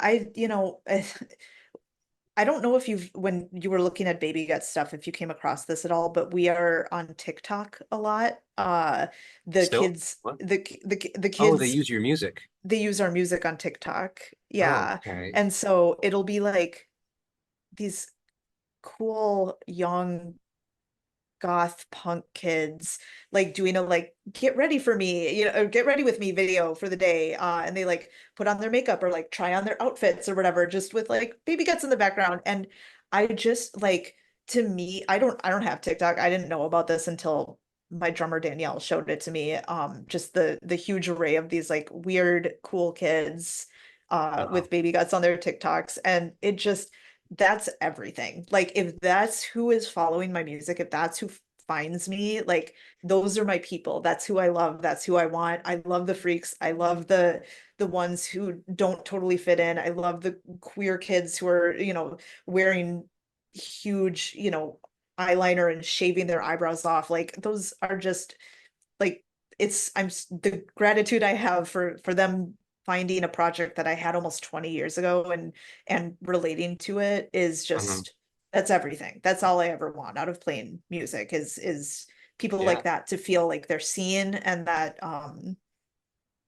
they're valid. Yeah. And so that, to me, like if there was a version of that with this album, forget about it. Like that would be amazing. Like that, it's just, that's why I play music. And I'm Yeah. hoping that like I can To get still onto kind of, TikTok. yeah, exactly. All Yeah, about no, TikTok these days. I know. I'll just take whatever the current social media like popular app is, and as long as I'm on it, like I'm Uh-huh. golden. Do you see a lot of like choreography for this album? No, I don't. Wish I did, because I love dancing and like love aerobics and have taught dance classes and Huh. stuff. And I think that like physicality and doing, choreography and dancing is like a super fun part of music that doesn't often come into the punk scene, which makes sense. But Hmm. wow, I would love some choreography. That would be very fun. I'll just have to do my own. Yeah. And I hope to see it on TikTok. Perfect. Oh, you will, yes. You advertising your own album with your own music, dancing to it. Exactly. Exactly. Oh, perfect. No This shame. is No the shame these this is days. the image building that we need these days. Yeah.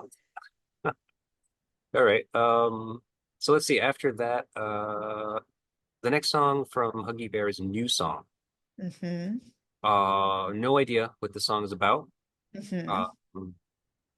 but what struck me upon listening to it is I was wondering, is it more important to sing with feeling or meaning? I don't really see those two things as being separate. Okay. Yeah. I mean, If you mean it, you're gonna feel it. You're gonna kind if of, it's gonna convey. yeah. Yeah, and I almost think you can't really fake it. If you're not feeling it, it doesn't come across like you mean it. And Right. so I don't know. I always feel, I mean, you can see pictures of me where I take some good live photos, but a lot of them are just like I am making a face because I am just like, Yeah. ugh, pulling it out of me. Right. And so I wouldn't, I'm truly singing with feeling, and I wouldn't be doing that if I didn't mean Right. everything that I said. So I'm sure Hmm. some people do, but that's not for me. I need to resonate with it. Yeah. Okay. Well, maybe is it like what comes first? Is it the words or the melody? I think generally the melody will come first, and the lyrics will kind of come in a parallel fashion. Like I'll probably be conceptually writing kind of like the idea of how I want something to come across, but when the melody is there, you kind of have to tweak the way you enunciate certain things, or filler words go in this way, or that kind of thing. So it's, yeah, I would say the melody coming with the majority of the initial songwriting is usually how I end up doing it. Hmm. Okay. Um, One thing I was thinking about, I didn't write this down, but you know, I I was doing a lot of research about you and the bands that you've been in. I noticed that for Kitten Forever, you you kind of jumped around, Mhm. didn't Yep. you? You did bass primarily, but you At also did first, drums. yep, at first, for like the first, I think probably almost 10 years of the band, I just played bass. And we all just kind of sat on our own instruments, like bass, drums, and vocals. But then when we were working on our double 7-inch pressure, we started switching instruments. And because we realized like Corey and I knew how to play drums, bass, and we could sing. Liz knew how to play bass from another band that she was in. And so we Mhm. started writing it into the songs to be able to switch not only throughout, the album, but actually physically while we were playing live. Because the worst thing in the world is when you see a band who like plays a really ripping song and then they're like, okay, we're gonna switch instruments now. And it's just like that dead silence of like them taking their guitar off and like trading it, and the guitars kind of like smash into each other, and then you kind of like put them back on and make sure you're in tune and like all this stuff. And we just were like, let's just not do that and just like do these like wild transitions where we're clapping or one of us is still playing and the other two are switching. So speaking of choreography, like that, there was a lot of choreography in Kitten Forever to make that happen live. Hmm. But yes, I Okay. played everything in that one Yeah. too. Yeah. Well, so what do you like more? Out of those three instruments, about of like anything? Well, I mean, I guess you play everything. Yeah. So in Kitten Forever, I liked playing bass and singing. I didn't really like playing drums very much. It's not my thing. Oh, okay. I just don't think I just don't feel very passionate about it. I had fun doing it, but it was not something that I felt like, wow, I really want to play drums more. Like this is great. Like that's not really a thing. Okay. I do feel like my heart is with bass, weirdly, even though I play guitar in scrunchies and I have in all, Baby Guts and Cadet, but I really just love the primalness of bass guitar and like Hmm. how hard it's like hard to play and it's thick and like just like I just really I like that. I kind of vibe with that a lot, but I love playing guitar too, so I'm not Okay. too beat up about it. Yeah. So no switching coming soon for with scrunchies? Nah, nah, No, just stick to what you nah. know. Just I'm stick to just what gonna you do. post up with what I got. Yeah. Okay. Let's see. So I wanted to skip down the song Hopscotch. I don't have Mhm. anything to say about this song, but I just think it's hilarious because every time I hear it, I just want to go hopscotch, Hope Scorch, yes, definitely. hopscotch. Yep, Um, that's all I have for that song. that's good. Um, skipping down to the end, February 14th. I couldn't even get lyrics for this song. Like there's Hmm. nothing about the song whatsoever. But I would say that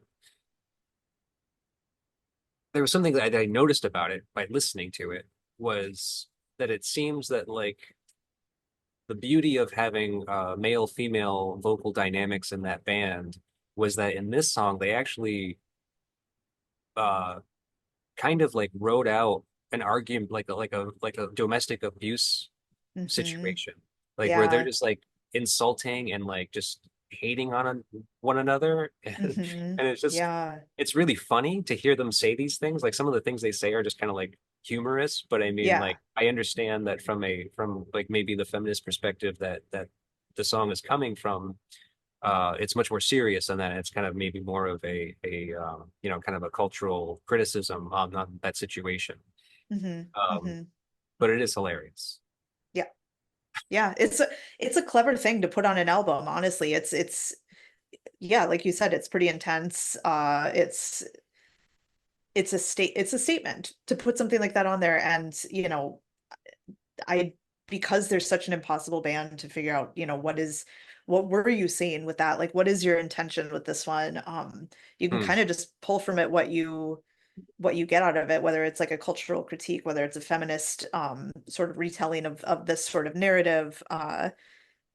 It's also just, I mean, I think just having something like that feels very like subversive and intense. And I think that there's something cheeky about putting that on an album and saying, here's what we're presenting to the world as a part of our music. And then you get this too. So I don't know. Yeah. I don't know how I feel about it, but I can appreciate the like artistic potentiality of doing something like that.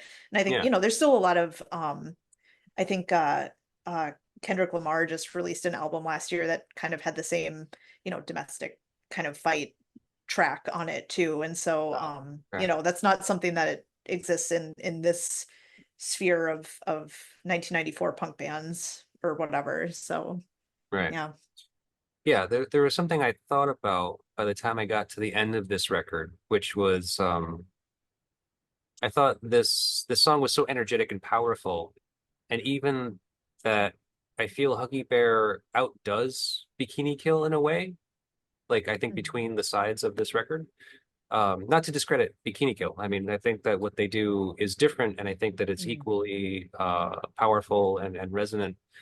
But just saying, like, if both sides of this record was a race, Huggy Bear won. I agree, honestly. I like the Huggy Bear side a lot more than the Bikini Kill side. To be honest, like the tracks on the Bikini Kill side of this, they're really impactful to my life and amazing and were really important to me at a certain point. But I think when I look at the whole of Bikini Kill's catalog, these were not the songs that like really got me into them. Those Hmm. would be the ones on their album Pussy Whipped. Like that album to me was like that's top tier stuff. Okay. This it's produced. I like the production a lot better. It's still really noisy and messy, but it's just I don't know. It doesn't feel as like unlistenable.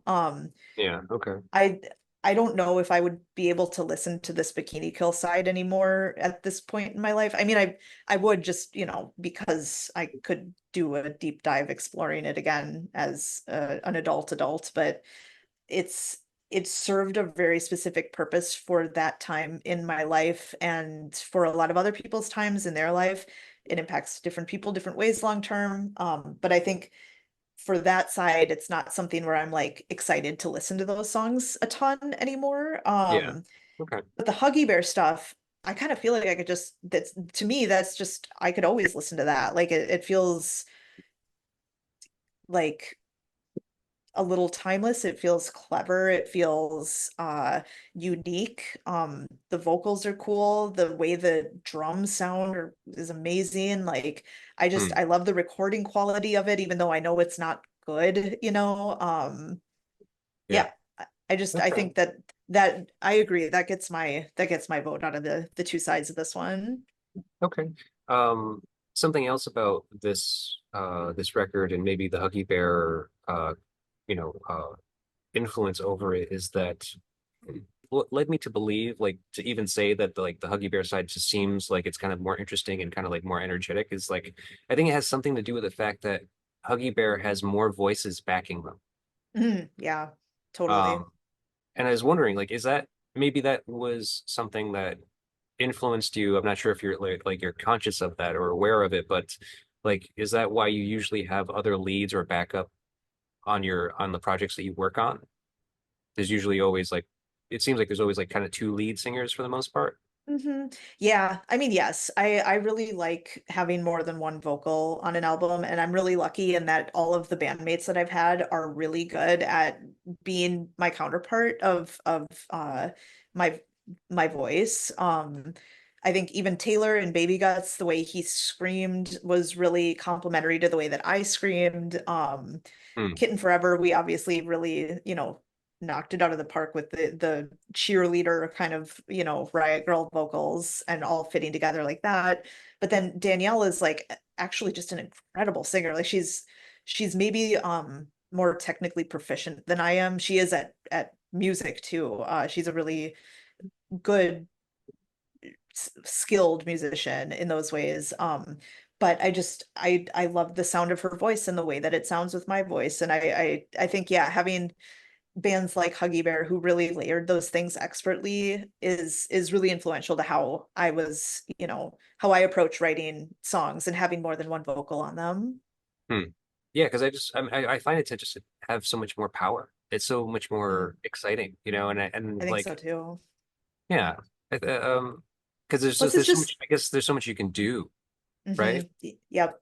And it's fun to sing with your friends, honestly. Like, I think it's easy to kind of get caught up in the like, I'm having this, this profound thought about like what it means to create these dynamics with two vocals. And I am having that profound thought and I agree with that. And I just really like singing with my friends and it's fun. So Yeah. I think, just I try to keep in mind that like we do little things like that because they're joyful and they're a fun thing to Yeah. do. They Yeah. sound I good. think the fun kind of carries over. It makes it more evident on the music. Hmm. Um, so I don't have much to kind of close this out on. I think we touched on it a little bit earlier about how I was asking you if you think like Huggy Bear just wanted to disappear, like if like they don't want to be known because, Bikini Kill has reissued this record and they've only reissued their portion because they supposedly couldn't get the rights to the Huggy Bear material. Hmm. Which like that's why I think I was kind of asking that is just like if this band cares about their legacy or cares about their catalog at all and wants people to hear what it was, regardless of the context that the media kind of like, pushed on them Hmm. or uh manipulated to fit their own narrative or whatever it was that they were experiencing for their media blackout. I mean, why not allow the music to get put out? Hmm. I wonder if that's, there's a couple different reasons for that. One of which being sometimes it's really hard to revisit something that you did 30 years ago. And especially if it's something that feels a little out of your hands. Like if Mm, Bikini Kill is re-releasing some of these songs, uh having the choice to do that on your own would maybe produce a certain outcome. But sometimes, I mean, not that I'm saying they wouldn't trust Bikini Kill to do it right, but they sometimes with labels and stuff, you see the writing on the wall and you just totally don't know if it's going to blow up in your face or if they're going to, make a statement that you don't stand by, but your name is tied to them, like anything like that. I can see it opening up a whole can of worms like that for some bands. mm, And so, I do wonder if that was one of the things. I also just wonder if Bikini Kill really fought that hard to have them re-release it together. It kind of feels like I don't know, what their relationship with them panned out to be. I don't know if they would see any benefit or like financial or personal to be able to re-release this album together. But either way, it makes it kind of feel like this album is really special to own and it's really special to have exist because it wasn't re-released. It wasn't, rehashed into the ground. It wasn't remastered, as so many yeah. things kind of end up being. It's a time capsule of a very specific moment in time in the history of punk, in the history of women in punk, in the history of queer people in punk and happening in two different countries at once. And I think that, we don't have a lot of artifacts like that anymore. Mm, And it's exciting that this is still one that I get to hold in my hands and I get to, reflect on and there hasn't been a refreshing of it. And so it stays what it is. And there's something kind of cool in that. I mean, I'm not a purist by any yeah. means, but I think it's a cool thing to have. Right. Yeah. Okay. I'm just because I don't know. Like I feel in the research that I had done for this album and to have this discussion with you, there was so much like the books that I had read. I was reading Rebel Girl. I was reading Girls to the Front. A lot of stuff online, and it just Hmm. seems like every direction that I was turning into to find out more about these bands and these songs. Uh, there was so much like pressure from the media on them, right? And you had kind of touched on this a little bit, but I mean, from both of them kind of like participating in these media blackouts. I mean, I'm just kind of curious, like I was gonna ask you like if you think like the media helps or hurts artists these days, like more so in one direction or another. Hmm. But I'm curious if like maybe the question is more along the lines of do you experience anything through media or have you experienced anything through media in your, throughout your career that seemed negative to you or that is there something you feel like you need to push back against? Like yes and no. I think media can be really frustrating because it's very, very easy for them to take the context out of anything that you're saying while still appearing to do their due diligence. I've had a number of articles written about my bands or my, my work that have misconstrued certain things I've said, or maybe, you know, presented something in a way that like I didn't really feel like was genuine to what I was trying to get across. And so, there's what you Mm, say to the media, and then there's what they interpret you saying. And we just had this happen a couple of days ago. We did an interview with a national organization who interviewed me and a couple other people in Minneapolis about the Minneapolis punk scene. And they had a really thoughtful interview with like probably half a dozen questions about what it's been like growing up in the punk scene, how the punk scene has evolved over the past number of years, what sets Minneapolis apart. And it was it felt like a really good interview. We answered really well. We talked about, some incidents that have happened in Minneapolis over the past couple of years that have been really impactful to the music community. And then they put it out after you send like all these beautiful, like really thoughtful answers, and they just use the tiniest blurb. And then everyone's like, well, why didn't you talk about this or what? It's mm, kind of like that thing where you do your darndest, and uh, you can't really trust that someone's gonna necessarily um portray you the way that you could when you are directly speaking to someone. So right. yeah. So I don't know. I mean, it's a love-hate thing. We all, artists are always gonna have a love-hate thing with media. It's word of mouth at the end of the day, and it's not everybody's yeah, not everyone has your best interest in mind for that either. So yeah. Mm, okay. Well, I'll do my damnedest to make you look the best that I can through this outlet that I Thanks. have here. But in all actuality, I mean, it's been really pleasant speaking with you. Yeah, yeah, it's been great. Yeah, this has been a really fun conversation, and it let me kind of reflect on an album that I haven't really thought about in a while, but was the first one that came into my mind as being a pretty impactful album for being the kind of musician that I am.